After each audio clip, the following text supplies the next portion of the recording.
जय जिनेंद्र। नमस्कार दोस्तों, मैं आपका दोस्त कवि शरद अजमेरा वकील आज आपसे कुछ बात करना चाहता हूँ। आपके लिए लाए हुए एक नई ऊर्जा बढ़ाने वाली, तन मन को झंकारित कर देने वाली कुछ बातें। मगर उससे पहले आप सुनिए एक बात मेरी।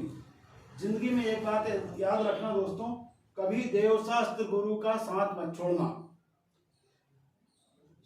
क्योंकि गुरु हमारे साथ हमेशा रहते हैं। देवता जो हैं शीशे की दीवारों में कैद हैं, और शास्त्र पढ़ने का हमारे पास टाइम नहीं है। अगर हमारे पास कोई भी प्रॉब्लम आती है तो हम उस टाइम तुरंत गुरु के पास जाके उस प्रॉब्लम का सलूशन ले सकते हैं और उस समस्या को हल कर सकते हैं। अरे जब गुरु भवसागर से तार देते हैं तो ये सांसारिक समस्याएं तो बहुत छोटी चीज है।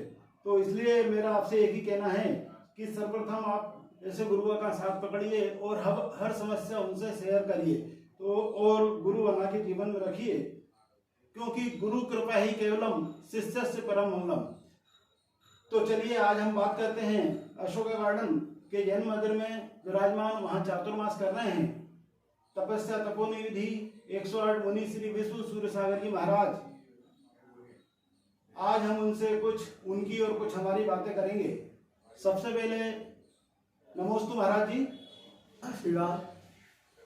मैं आपसे एक प्रश्न करना चाहता हूं कि आपके गुरु गणाचार्य 108 विराट सागर जी महाराज के द्वारा चलाया हुआ राष्ट्र हितैषी अभियान है, आपकी उसमें किस प्रकार की भूमिका है, आगे क्या रहेगी और उस विषय में आप क्या कर रहे हैं?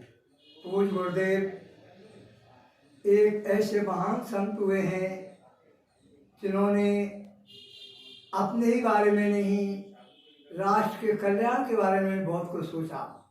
उन्होंने जो राष्ट्रीय अभियान चलाया था उसने शाकाहार को महत्व दिया था। भगवान आत्माओं, शाकाहार ही एक मनुष्य के जीवन का उत्कृष्ट आहार है। शाकाहार ही जीवन को स्वस्थ बनाता है। शाकाहार ही प्राणियों की रक्षा करता है और शाकाहार ही धर्म को सुंदर बनाता है। जिसके जीवन में शाकाहार नहीं, वह जीव धर्म का पालन भी नहीं कर सकता और धर्म को समझ ही नहीं सकता। अगर अपने जीवन में धर्म को धारण करना है तो शाकाहार को अपने जीवन में अपनाना बहुत ही आवश्यक है। गुरुदेव, समाज और देश पूरी तरह से व्यसन मुक्त हो, इस विषय में आप राष्ट्र को और समाज को क्या संदेश देना चाहेंगे? भव्य आत्माओं, जो व्यसन है वह व्यसन मानुष के जीवन को बर्बाद भी करते हैं और मानवता को भी नष्ट करते हैं। व्यसनी जीव अब खुद ही दुखी रहता है और अपने परिवार में भी दुख को जन्म देता है। व्यसन एक ऐसी चीज है जो कि मानवता को भी समाप्त करती है और धर्म को भी समाप्त करती है। व्यसन से बचने का केवल गुरु ही उपदेश नहीं देते हैं। व्यसन से बचने के लिए आज देश में जितने भी महान विद्वान हुए हैं अथवा जो अपने राष्ट्र के नेता हुए हैं, वो भी अपने देश को व्यसनों से सुरक्षित करने के लिए और अपनी मानव समाज को सुरक्षित रखने के लिए, शांति प्रदान करने के लिए व्यसनों के बारे में उपदेश देते हैं। व्यसन मानव के जीवन को बर्बाद भी करते हैं और जो व्यसनों का त्याग करता है उसका जीवन सुंदर और स्वर्णमय बनता है। गुरुदेव, जैन धर्म के दो आधारभूत मूल सिद्धांत हैं, शाकाहार और अहिंसा। और जैन धर्म की पहचान देखा जाए तो सारे विश्व में इन्हीं से है। तो उस विषय में मैं आपके विचार जानना चाहूंगा, आपका क्या दृष्टिकोण है? प्यारी आत्माओं, मानव का जीवन शाकाहार नहीं है, मानव का जीवन मांसाहार नहीं, क्योंकि जो धर्म कहता है वह प्राणी मात्र की रक्षा की बात करता है। अगर आप मांसाहार का सेवन करते हो तो जिन जीवों की तुम हिंसा करके, जिन प्राणियों को कष्ट दे करके उस चीज को तुम उपलब्ध करते हो और उसको अपने जीवन में ग्रहण करते हो, तो तुम्हारे अंदर फिर धर्म है कहाँ? धर्म तो प्राणीवाद की रक्षा की बात करता है, और प्राणियों को तुम कष्ट पहुंचा करके उनके प्राणों का हरण करके अपने पेट की पूर्ति कर रहे हो, अपने भूख को मिटा रहे हो, तो तुम्हारे अंदर से धर्म पलायन हो चुका है, मानवता निकल चुकी है और तुम एक दानवता का जीवन जी रहे हो। अगर मानवता का जीवन जीना है तो शाकाहार को ही अपनाना पड़ेगा। शाकाहार ही एक मानव के जीवन का आधार है और शाकाहार ही मानव के जीवन को एक उत्कृष्ट ऊंचाइयों तक ले जाता है। इसलिए अपने जीवन में शाकाहार को ही अपनाना चाहिए और मांसाहार का त्याग करना चाहिए। बिल्कुल सही कहा आपने। आजकल तो विदेशों में भी यही मान्यता हो गई है कि शाकाहार सबसे अच्छा आहार। आज के वातावरण में जैन सिद्धांत जो है वो संजीवनी का काम कर रहे हैं।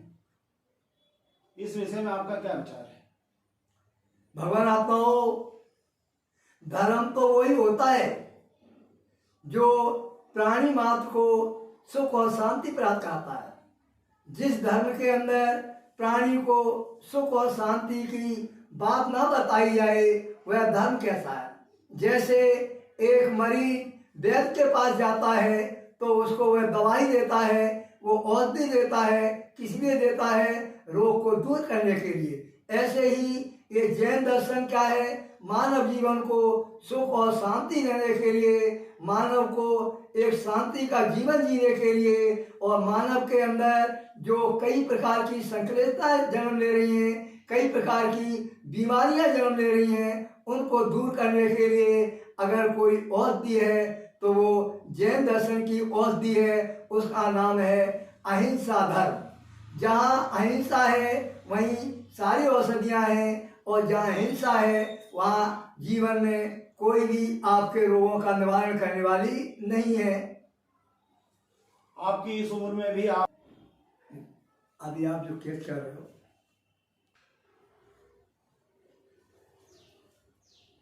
आपसे हमें बहुत कुछ सीखने को मिलता है। आप अपनी इस उम्र में भी अपनी सारी नियमित दिनचर्याएं जो है खुद ही करते हैं, हर समय बहुत ऊर्जावान रहते हैं। तो इसके पीछे क्या कारण है? इसके पीछे कौन सी शक्तियां काम करती हैं और ऐसी कौन सी सिद्धि आपको है कि जो आप इस उम्र में भी इतने ऊर्जावान रहते हैं? भगवान अपनाओ, ऊर्जा कहीं अलग से नहीं आती है। ऊर्जा तो आत्मा की एक शक्ति है, और उस शक्ति को प्रकट करने के लिए, उस शक्ति को प्राप्त करने के लिए अपने भावों को निर्मल और पवित्र बनाना पड़ता है। जब अपने भावों में पवित्रता आती है, अपने भावों में निर्मलता आती है, तो आत्मिक शक्ति स्वयं भी प्रकट होने लगती है, और वह आत्मिक शक्ति ही शरीर के अंदर एक ऐसी शक्ति को प्रकट करती है कि कुछ भी करने के बाद भी आत्मा प्रसन्न रहती है, और उसको हर अनुष्ठान करने में, हर साधना करने में आनंद आता है। अगर आप भी चाहते हो कि हमको अपने जीवन में आनंद की प्राप्ति हो, अपने जीवन में शांति की प्राप्ति हो, तो भगवान आत्माओं अपने अंदर के विचारों को पवित्र करने का प्रयास कीजिए। आपके अंदर जो ईर्ष्याएं जन्म ले रही हैं, आपके अंदर जो रात की प्रवृत्ति जन्म ले रही है, वह प्रवृत्ति तुम्हारे निर्मल विचारों को घात कर रही है और तुम्हारी ऊर्जा को प्रकट नहीं होने दे रही है। अगर तुम भी चाहते हो कि हमको अपने जीवन में कुछ करने को मिले, हमारा जीवन कुछ सुंदर लगे, हमारा जीवन पवित्र हो, तो आप भी अपने विचारों को बदलने का प्रयास कीजिए। तो आपके अंदर भी जो ऊर्जा मैं प्राप्त करता हूँ, उस ऊर्जा की अनुभूति आप भी अपने जीवन में कर सकते हो, और आप भी मेरा से ऐसा जीवन जी सकते हो। मेरा महाराज जी जो अगला प्रश्न है वो मेरा नहीं है, आजकल की जो नई पीढ़ी युवा वर्ग है उनका कहना है कि महाराज जी कुछ नई रोचक की बात तो करते नहीं है, तो उसमें हमें मजा नहीं आता है, प्रवचन आध्यात्मिक केवल विषय पे होते हैं। तो आपकी लोकप्रियता फिर नई पीढ़ी में कैसे बढ़ेगी और नई पीढ़ी को आध्यात्मिकता से जोड़ने के लिए आप क्या करना चाहेंगे, उन्हें कैसे प्रेरित करेंगे? अजमेरा जी, ये जैन दर्शन है। जैन दर्शन में मनोरंजन को महत्व नहीं दिया जाता। जैन दर्शन में लोकप्रियता को महत्व नहीं दिया जाता। जैन दर्शन में आत्मप्रियता को महत्व दिया जाता है। जैन दर्शन आत्मा के आनंद की बात करता है, मन के आनंद की बात नहीं करता। जहाँ मन के आनंद की बात होती है वहाँ आत्मा के आनंद की प्राप्ति नहीं होती। जैन साधु का लक्ष्य ही आत्म शांति का है। जैन साधु का लक्ष्य ही आत्म प्राप्ति का है। तो आत्म प्राप्ति चाहना है तो मन की मनोरंजनता को त्याग करना पड़ेगा, क्योंकि मन की मनोरंजनता में आत्म शांति नहीं। एक साथ में एक म्यान में दो तलवारें नहीं होती। अगर एक म्यान में दो तलवारें रखोगे तो वो म्यान ही नष्ट हो जाएगी। इसी प्रकार से शांति और अशांति एक सिक्के के दो पहलू हैं। अगर शांति चाहते हो तो अशांति को तुमको दबाना पड़ेगा, अशांति को गौण करना पड़ेगा। और अशांति चाहते हो तो शांति अपने आप ही तुम्हारी निकल जाएगी। इसलिए अपने जीवन को अगर आनंद में देखना चाहते हो और अपने जीवन में आत्मिक सुख की अनुभूति करना चाहते हो तो मन के आनंद को त्याग करना पड़ेगा। तभी आपको आत्मा की आनंद की प्राप्ति होगी। और ये जो आत्मा का आनंद है वो मनोरंजन को महत्व नहीं देता, लोकप्रियता नहीं देखता और वस्तुता को देखता है। वो आत्म कल्याण की बात कहता है और आत्म कल्याण की बात ही बताता है, मनोरंजन की बात नहीं बताता। क्योंकि मनोरंजन में कर्मों का आश्रम होता है और जैन दर्शन कर्मों का आश्रम नहीं, कर्मों से छूटने की बात करता है। बिल्कुल सही।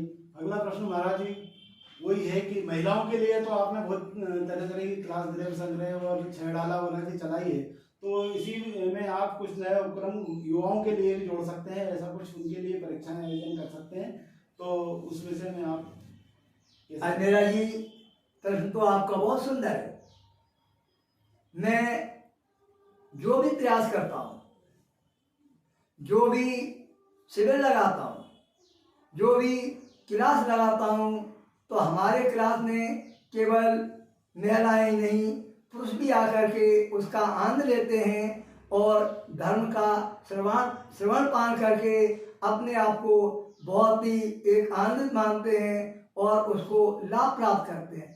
हमारी जो भी क्लासें चलती हैं उसमें चाहे महिला वर्ग हो, चाहे पुरुष वर्ग हो अथवा युवा वर्ग हो, सभी को एक नैतिक शिक्षा बताई जाती है और एक आत्म कल्याण के रास्ते पर ले आने का प्रयास किया जाता है। चातुर्मास में आपने जो पिछले और यहाँ के अलावा जो चातुर्मास किए वहाँ तो आपने 2 उपवास फिर एक आहार इस तरह का किया, और यहाँ पर जो किया वो एक आहार और एक उपवास इस तरह से आपने किया। तो इसके पीछे कौन सी सिद्धि है, कौन से कर्म मंत्रालय का फल है, किस शक्ति के बल पर आप इतना ये उपवास और ये सब कर लेते हैं, इतना तप इतनी कठिन चर्या को आप कैसे साध लेते हैं? मेरा जी शक्ति कोई नई नहीं है। शक्ति तो आत्मा का स्वभाव है। शक्ति जब ये आत्मा अपने जीवन में रत्नात्रय को धारण करती है और रत्नात्रय को धारण करके उस संयम को जब एक निर्दोष रूप से पालन करती है तो आत्मिक शक्ति तो अपने आप ही प्रकट हो जाती है। जैसे कि आपने स्वर्ण पाषाण को देखा है, जब स्वर्ण पाषाण के अंदर रहता है तो उसके अंदर मलिनता होती है।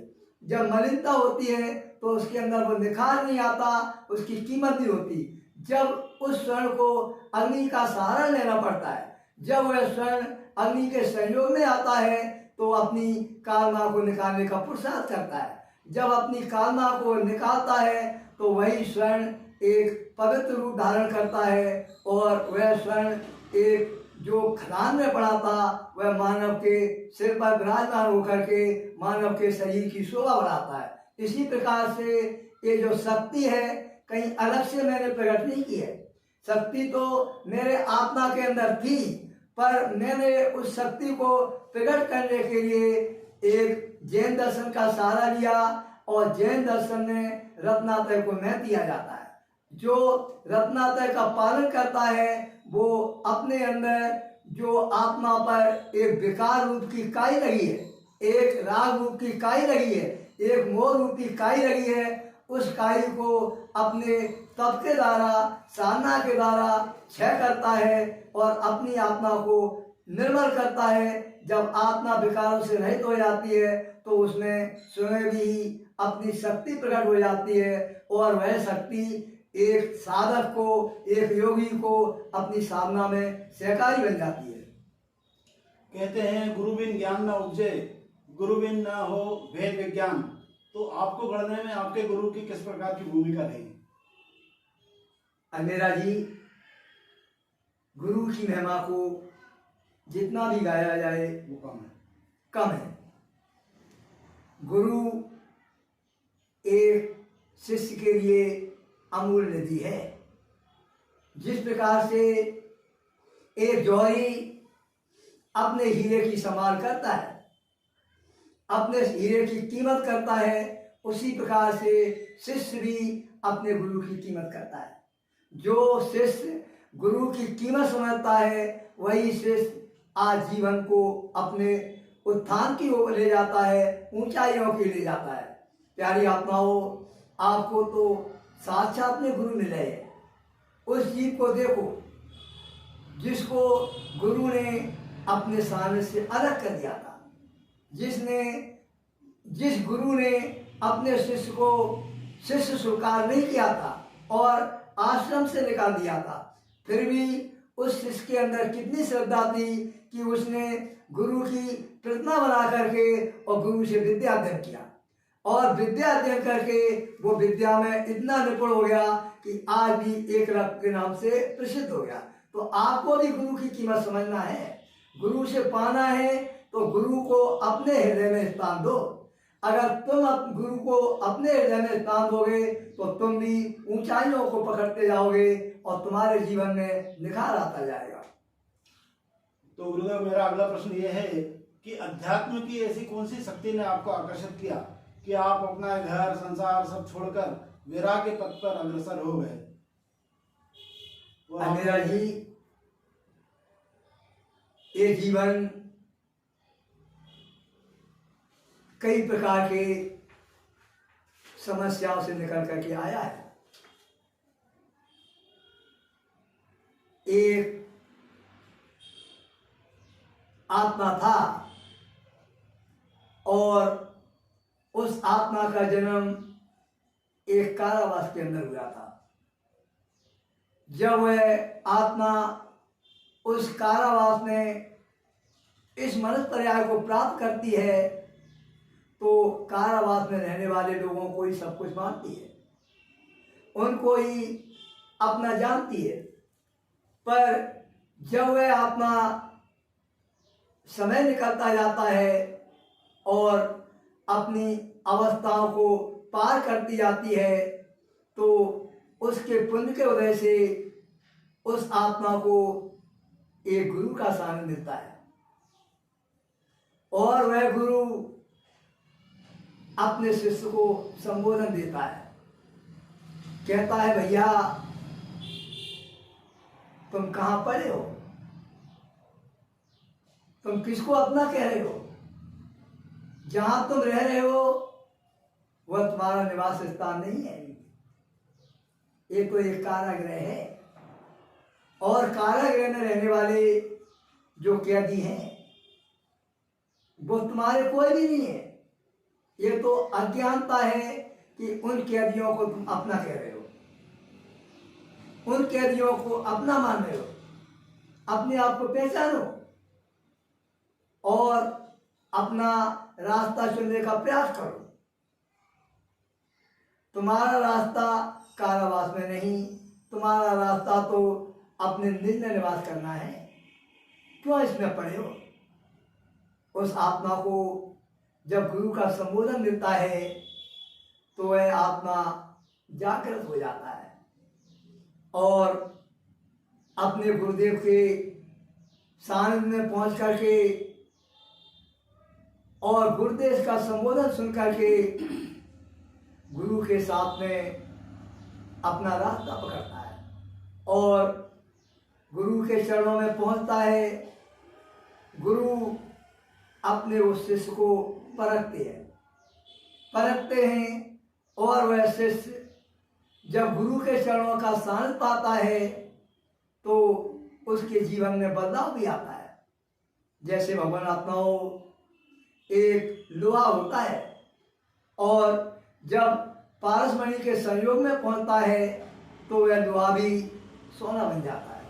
इसी प्रकार से वह शिष्य जब गुरु के सामने पहुंचता है तो गुरु के उपदेशों को सुन करके, गुरु की चर्या को देख करके, गुरु के अनुशासन को देख करके अपने जीवन को भी बदलने का प्रयास करता है। जब जीवन बदलने का प्रयास करता है तो गुरु के चरणों में कहता है, भगवान अभी तक तो मैं अजान था, मैं नहीं जानता था, मैं तो इस संसार को ही अपना मानता था। आपके चरणों में रह करके जो आपने मुझे दिया है, जो आपने मुझे सिखाया है, उससे हमारा ज्ञान निर्मल हुआ है और मुझे इस बात का अनुभव हुआ है संसार में कुछ नहीं, अगर सच्चा सुख है तो अपनी आत्मा का सुख है। भगवान आपके चरणों में इतने दिनों तक रह करके मैंने बहुत कुछ सीखा है।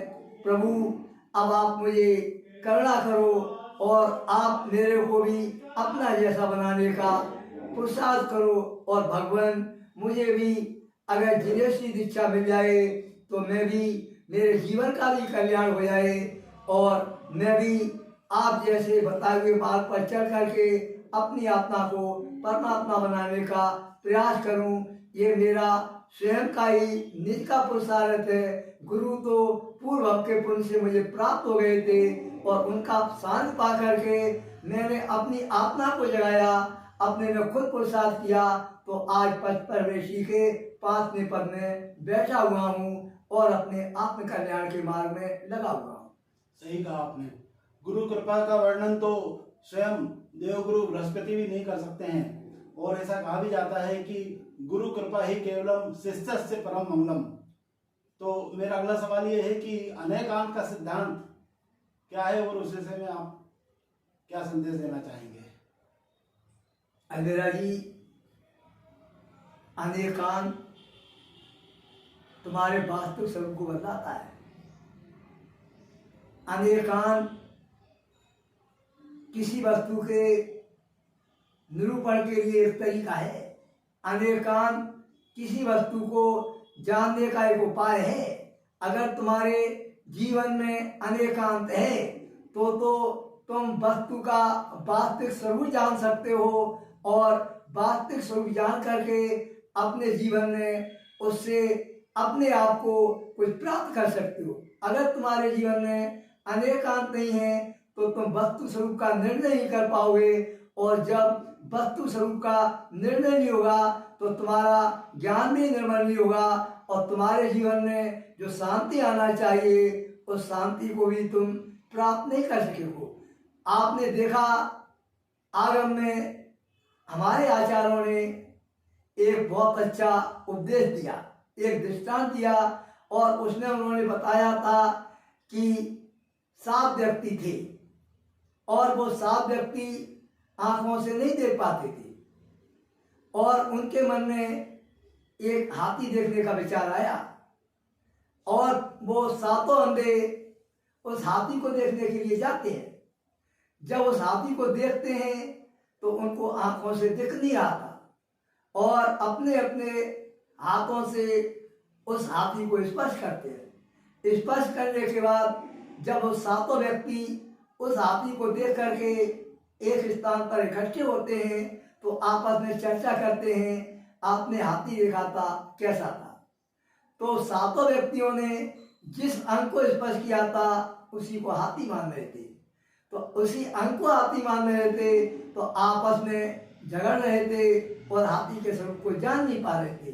तो उसी समय एक व्यक्ति निकलता है जो कि अनेकांत को जानता था, अनेकांत के महत्व को समझता था। उस व्यक्ति ने उनसे कहा, भैया आप लोग आपस में क्यों झगड़ रहे हो, ऐसी क्या बात है? तो सातों व्यक्तियों ने कहा, मैं अभी एक हाथी देख करके आ रहा हूँ। तो वह हाथी जब मैंने देखा तो हम 7 मित्र अलग अलग तरह का हाथी बता रहे हैं। क्या हाथी अलग तरह का होता है कि एक तरह का होता है? कोई कह रहा है हाथी खंबे जैसा होता है, कोई कह रहा है हाथी सूप जैसा होता है, कोई कह रहा है हाथी दीवार जैसा होता है। क्या इतने प्रकार के हाथी होते हैं? उस अनेकांतवादी व्यक्ति ने उनकी बात समझ ली और उसने कहा, भैया आप लोग जो बोल रहे हो सब सच बोल रहे हो, झूठ नहीं बोल रहे हो। उसने किस आधार पर कहा? अनेकांत की दृष्टि से कहा। क्यों कहा? किसी ने सूंड पकड़ी थी, किसी ने पैर पकड़े थे, किसी ने पीठ पकड़ी थी, उसी पीठ को, सूंड को, पूंछ को हाथी मान रहे थे। भगवान आत्माओं, ये अनेकांती सिखा रहा है। जो सूंड थी वो हाथी के अंदर थी, पीठ थी वो हाथी के अंदर थी, पैर थी हाथी के अंदर थे। जो सारे अंग थे किसके अंदर थे? हाथी के अंदर थे। वो सारे अंग होने से ही वो हाथी बना था। अगर वो सारे अंग नहीं होते तो हाथी का ज्ञान कैसे होता? तो अनेकांत क्या है? वस्तु स्वरूप का ज्ञान कराता है, और एकांत क्या है? वस्तु स्वरूप से भटकाता है। अगर वस्तु स्वरूप को समझना है, वस्तु स्वरूप को जानना है और विसंवादों से बचना है तो अनेकांत का सहारा लो, एकांत का त्याग करो।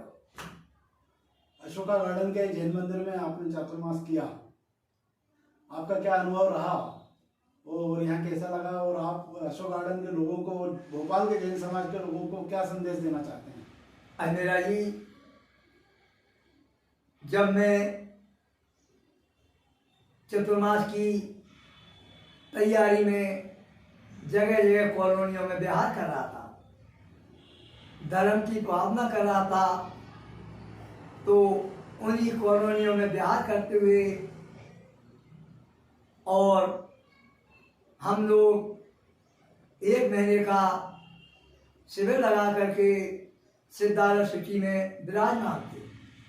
तो वहाँ पर अशोका गार्डन के अध्यक्ष जी माननीय गुड्डू भाई और कई व्यक्तिगण पहुँचते हैं और प्रार्थना करते हैं, भगवान आपका चतुर्मास हमारे अशोका गार्डन में हो। परिचित तो अशोका गार्डन से पहले से ही थे, पर इतने संपर्क में नहीं आए थे। मैंने अशोका गार्डन की समाज को कहा, अभी तो हमारे और भी कई जगह कार्यक्रम चल रहे हैं, आगे आप प्रयास करना तो हम आपको चतुर्मास के बारे में बताएंगे। उनका प्रयास चलता रहा और सहयोग मिला और हम लोग चतुर्मास के कुछ दिन पहले अशोका गार्डन आ गए। जब मैं आया तो मैंने देखा, मुझे बहुत अच्छा लगा। यहाँ की समाज भी बहुत बालताओं में है। समाज भी एक धार्मिक प्रवृत्ति की समाज है, धर्म के प्रति रुचि भी है। तो मैंने मन में विचार बनाया कि कहीं तो करना ही है चतुर्मास, तो ये लाभ यहाँ की समाज को दिया जाए। और समाज ने भी प्रयास किया और समाज के पुण्य से चतुर्मास का सौभाग्य यहाँ की समाज को मिला। जब मैं समाज के बीच में रहा तो हमको कई नए नए अनुभव की अनुभूति हुई। पहला अनुभव ये हुआ कि यहाँ की जो समाज है एक धार्मिक समाज है, धार्मिक कार्यों में रुचि भी रखती है, धार्मिक कार्यों में आनंद भी मनाती है। दूसरी, यहाँ की जो समाज है उसमें अधिकांशतः लोग एक विद्या अर्जन का लाभ चाहते हैं और स्वाध्याय में रुचि रखते हैं। तीसरा, यहाँ की समाज का एक साधुओं के प्रति मान सम्मान और स्नेह अधिक देखने को मिलता है। चौथा, यहाँ की समाज ने एक जो मनुष्य के अंदर मानवता का आधार होना चाहिए, धर्म के जो एक संस्कार होना चाहिए, वो यहाँ की समाज के प्रत्येक व्यक्ति के अंदर देखने को मिलते हैं। और भी यहाँ मैं 4 महीने के चतुर्मास करने के बाद मैंने यही अनुभव किया कि ऐसी समाज के विचार हर जगह होना चाहिए। जो यहाँ के अशोका गार्डन की समाज के विचार हैं, यहाँ के लोग जो धर्म में आस्था रखते हैं, साधुओं को जो सम्मान देते हैं, एक आहारचर्या और गुरु भक्ति विनय यहाँ के समाज के अंदर ठसाठस भरी हुई है। और ऐसी ही धर्म प्रभावना जैसी यहाँ लोगों ने की है, हर समाज को इस समाज से शिक्षा लेना चाहिए और इस प्रकार के अपने जीवन में संस्कार डालना चाहिए और अपने जीवन को उत्थान की ओर ले जाना चाहिए। अशोक गार्डन से कुछ नया यहाँ करना चाहते हैं? कुछ आपने नयापन देखा है ऐसा कुछ? मेरा जी, जहाँ जाता हूँ वहाँ नयापन ही मिलता है। यहाँ भी संत तो जल के समान है, सब रंग में। यहाँ भी मैंने इतने दिन का प्रवास दिया तो मैंने सबसे ज़्यादा अगर नया बात देखी है तो एक ही देखी है कि साधु के प्रति यहाँ की स्नेह भावना और वात्सल भावना बहुत अधिक देखने को मिलती है। और ऐसी वात्सल भावना हर किसी के अंदर होना चाहिए। आप अशोक गार्डन जैन समाज से कुछ कहना चाहेंगे क्या? अशोका गार्डन समाज से यही हम कहना चाहते हैं, जो आपने 4-5 महीने के प्रवास में साधु से जो कुछ भी प्राप्त किया है, साधु के साथ में रह करके जो भी कुछ तुमने सीखा है, उसको अपने जीवन में उतारने का प्रयास करो। केवल सुनना ही तुम्हारे जीवन के लिए कार्यकारी नहीं है। सुनने के साथ में अगर अपने जीवन में कुछ उतारने का प्रयास करते हो तो वो सुनना ही तुम्हारे लिए सोने में सुहागा हो जाएगा और तुम्हारे जीवन को एक ऊंचाइयों तक ले जाएगा और आगे का भविष्य तुम्हारा अच्छा बनेगा। यही मेरे यहाँ की समाज के लिए आशीर्वाद है। और यही कहूँगा कि जो कुछ भी तुमने 4-5 महीने में गुरु के चरणों में पाया है, उसको अपने जीवन में उतार कर अपने जीवन को एक अच्छा बनाने का प्रयास करो। यही यहाँ के समाज के लिए हमारा बहुत बहुत आशीर्वाद है। अब आपने मुनि मुद्रा ली है और आप वैराग्य के पथ पर जा रहे हैं और आपका अंतिम लक्ष्य मोक्ष ही है, लेकिन उस रास्ते में उस अनेक पड़ाव पड़ेंगे, तो उन पड़ावों में आप किस तरह से समाज और राष्ट्र के लिए कुछ कार्य बीच में करना चाहेंगे, तो वो क्या होंगे? मेरा जी, एक मोक्ष मार्ग और एक संसार मार्ग, दोनों मार्ग अपनी जगह पर अलग अलग रास्ता बताते हैं। संसार मार्ग है वह मार्ग आत्मा को पतन की ओर ले जाता है। मोक्ष मार्ग है वह मार्ग आत्मा को एक ऊंचाइयों तक ले जाता है। यही बताना चाहते हैं हम कि अपने जीवन को अगर एक सुंदर, निर्मल और ऊंचाइयों तक ले जाना चाहते हो तो संसार के मार्ग में जो तुम प्राप्त करना चाहते हो, संसार के मार्ग में जो तुम आनंद लेना चाहते हो, वह आनंद संसार के मार्ग में नहीं, वह मोक्ष मार्ग में ही मिलेगा। इसीलिए अगर आप सच्चे आनंद की भावना रखते हो तो ध्यान रखो कि कुछ पाने के लिए कुछ छोड़ना भी पड़ता है। कुछ पाने के लिए अपने जीवन को बदलना भी पड़ता है। आप देखो, एक गुलाब का फूल है और वह कांटों के बीच में जन्म ले रहा है। कांटों के बीच में जन्म लेने के बाद भी वह गुलाब का फूल अपने को भी सुगंधित कर रहा है और पूरी बगिया को नहला रहा है। इसी प्रकार से ये साधु का जीवन है। साधु का जीवन ही संघर्ष का जीवन है, और जो संघर्ष के जीवन में भी अपने जीवन को संघर्ष को छोड़ते हुए आगे बढ़ते जाते हैं, वही साधु कहलाते हैं, वही महान पुरुष कहलाते हैं। और ऐसे ही पुरुष जो परेशानियों से निकल कर भी अपने जीवन को महकाते हैं, वो अपने जीवन को ही नहीं महकाते, संसारी प्राणियों को भी उनकी खुशबू का क्या मिलता है, आनंद मिलता है। तो ये जीवन ही एक ऐसा जीवन है कि इस जीवन में कहीं भी सुख और सुविधाएं नहीं होती। जो सुख सुविधाओं को चाहता है वो साधु जीवन का आनंद नहीं ले सकता। अगर साधु जीवन का आनंद चाहिए तो सुख सुविधाओं को त्याग करने के भाव बनाना चाहिए। महाराज जी, एक आखिरी प्रश्न है, और ये मेरा प्रश्न नहीं है, ये संपूर्ण मानव जाति, हर एक जो भी मनुष्य है, जो भी संगी है, सबके मन में रहता है कि मेरी आर्थिक, सामाजिक और आध्यात्मिक उन्नति और सर्वांगीण विकास कैसे हो, उस विषय में वो जानना चाहता है। तो वो सबके लिए प्रश्न है, वो उसका सबके लिए आप उत्तर क्या देना चाहिए? अंधेरा ही ये संसारी प्राणी है, और संसारी प्राणी जो चाहता है वह करना नहीं चाहता।